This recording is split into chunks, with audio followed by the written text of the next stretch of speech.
Lella Costa ha chiuso la stagione teatrale montagnanese 2011-2012 organizzata dal Comitato Cinema Bellini di Montagnana.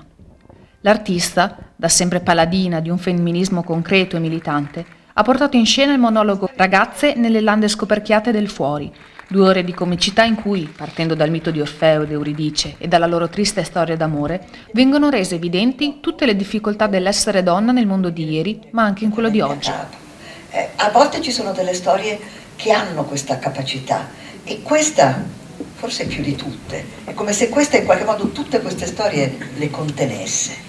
Lo spettacolo, che alterna toni comici e momenti più riflessivi, apparentemente parla delle donne e le donne, ma in realtà ha l'ambizione di rivolgersi all'universo maschile, per criticare non tanto il maschio come tale, ma per evidenziare il fallimento di un'evoluzione storica della società basata essenzialmente sul potere della forza fisica e la conseguente emarginazione della donna nella sua condizione storico-culturale. Del resto, fa intendere a un certo punto del suo monologo, chi lo dice che in realtà Dio non abbia creato prima Eva e dopo Adamo e che la famosa mela non l'abbia mangiata lui? Al termine dello spettacolo abbiamo avuto l'occasione di conoscere un po' meglio Lella Costa e rivolgerle alcune domande. Siamo con Lella Costa questa sera che ha deliziato il pubblico montagnanese con la sua partecipazione. Grazie, io devo dire che sono rimasta incantata dalla bellezza di questo luogo che colpevolmente non conoscevo ed è veramente una città, insomma, una piccola città, insomma chiamarlo paese mi sembra riduttivo, di grandissima bellezza, di grande fascino, di grande armonia. Il pubblico mi ha accolto in modo quasi commovente, quindi sono io che ringrazio voi. Nel suo spettacolo si parla della donna, una donna che risente un po' del Novecento, del clima che c'è stato nel Novecento. Purtroppo però i giorni oggi stanno cambiando. Cosa c'è che manca oggi? Ma in realtà io per raccontare un po' di contemporaneità anche femminile la prendo molto più alla lontana, cioè mi sono scelta la storia di Orfeo ed Euridice, che considero una storia, un mito meraviglioso, ma anche una storia molto emblematica. Diciamo che nel Novecento intorno alla cosiddetta questione femminile si è mosso molto e sembrava che ci fossero state delle conquiste ormai definitive e assodate, e invece in qualche modo stiamo vivendo anni in cui una serie di diritti, di conquiste vengono un pochino minacciate. Quello che mi interessa dire è che forse l'errore sta nel considerare le questioni femminili questioni che riguardano le donne. Le questioni femminili riguardano l'umanità e se non si risolvono quelle sono i diritti di tutti e la felicità, se mi è consentito, di tutti che ne risentono. Quindi insomma quello che cerco di dire è questo, così come quello che cerco di dire è che tutto questo ironizzare, magari anche fare piccole polemiche sul maschile non è nei confronti degli individui ovviamente, ma è di un certo modo con cui il mondo è stato governato e concepito e che ha portato a questi risultati, per cui forse riflettiamoci insieme. Tu hai 3 figlie, i loro 18 anni e i tuoi 18 anni. Non credo che la mia grande ne ha 10 di più, ne ha 28, e quindi insomma direi che ho delle percezioni non credo che si possano paragonare per quello che riguarda la disponibilità di tempo e di strumenti che loro hanno a disposizione, ma anche contemporaneamente la totale mancanza di una dimensione collettiva, di un'appartenenza che invece la mia generazione nel bene e nel male ha potuto sperimentare. Quindi questo furto di futuro che sentono in atto ai loro danni mi sembra una percezione del tutto legittima, quindi forse noi dobbiamo interrogarci sulle nostre responsabilità, però credo anche che la vita capiti e che soprattutto non si possano vivere vite vicarie, cioè le vite dei figli appartengono a loro. Cerchiamo di fare del nostro meglio per fare in modo che i loro anni abbiano comunque una qualità ecco, che credo che dovrebbe essere un diritto di tutti. In questo momento di crisi che sta vivendo un po' la nostra società, il nostro modo di vivere, il nostro modo di essere, ritengo che ci siano 2 possibilità di uscire. Si può uscire un po' da sinistra e si può uscire un po' da destra. Per Lella Costa? Ma io non so più neanche se queste definizioni che appunto generazionalmente mi appartengono oggi hanno ancora un significato, cioè forse oggi siccome sono cambiate le cose forse bisognerebbe anche trovare delle parole nuove per raccontarle.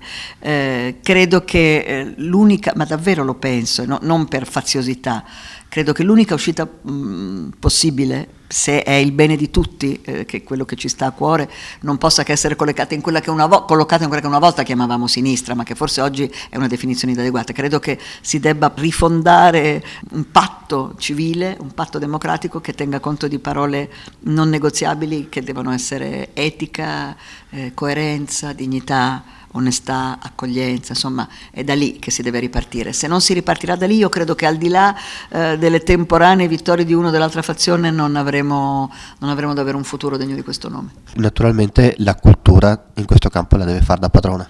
Ma sarebbe meglio, sarebbe opportuno, perché la cultura credo che sia stata un po' dolosamente demonizzata nell'ultimo ventennio, mentre è come una cosa pesante, appannaggio di persone che non sanno vivere, tutto quanto, mentre dai libri al teatro alle passioni che hanno a che fare con l'arte, con la cultura, appunto si tratta di passioni e di bellezza e di energia. Quello che io cerco di fare è di comunicare proprio questo, appunto, di raccontare i classici piuttosto che con la passione, ma anche con la leggerezza, e di comunicare, di condividere l'enorme privilegio che è poterla affrontare questa ricchezza e poterne disporre, che dovrebbe essere di tutti. Con questo messaggio positivo e sorridente ringraziamo Lella Costa per essere stati con noi questa sera. Grazie mille, a presto spero. Saluto con affetto tutti coloro che mi stanno vedendo, perché gli altri non mi vedono e quindi non possono essere salutati, e che sono gli spettatori di pianorenews.tv. Ecco, ciao. Per tutta la serata, nell'atrio del Cinema Teatro Bellini, sono stati presenti i volontari di Emergency con lo stand dell'associazione. Siamo con Maurizio e Patrizia, e anche Lella Costa alla fine dell'intervento del saluto dal palco ha ringraziato voi per l'impegno che state profondendo per questa importante iniziativa.